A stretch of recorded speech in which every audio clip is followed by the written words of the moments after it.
तो इन सारी चीजों को देख करके हमने एक पूरी व्यवस्था परिवर्तन की रूपरेखा तैयार की है और ये तय किया कि व्यवस्था परिवर्तन कौन करेगा।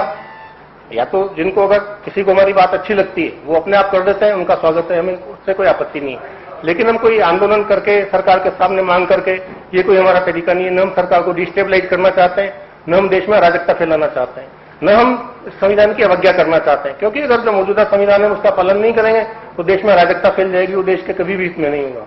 हम सीधी सी बात पे इतनी सी चाहते हैं कि समय के हिसाब से नया सिस्टम क्या हो, हमने वो बना करके पेश किया है।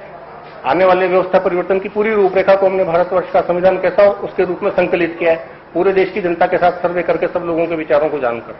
वो संकलन आप सबके सामने पहुंच चुका होगा। उस संकलन को लेकर हमने तय किया है कि संविधान का परिवर्तन कैसे होगा, संसद में पहुंचकर। इसके अलावा कोई तरीका ही नहीं है। संसद में गाली निकाल करके हम सिस्टम नहीं बदल सकते, हमें खुद संसद का इस चुनाव प्रक्रिया का भाग बनना पड़ेगा। और जिन्होंने संविधान बनाया उन्होंने इस सबके पूरे प्रोविजन इस संविधान में किए हुए हैं। संविधान संशोधन के भी प्रावधान उन्होंने रखे हैं, कोई भी नई व्यवस्थाओं को कैसे परिवर्तित किया जाए, सारे वो पूरे दूरदर्शी थे, उन्होंने पूरी व्यवस्थाएं की हैं। तो हमने तय किया है कि हम जनता के बीच में से योग्य लोगों को छांटेंगे, उनको छांट कर संसद में पहुंचाएंगे। ऐसे कहने से कि हमारी जमानत जब्त हो जाएगी, काम नहीं चलेगा, हमें मैदान में उतरना ही होगा। एक बार जमानत जब्त होगी तो आगे कभी चुनाव भी जीतेंगे।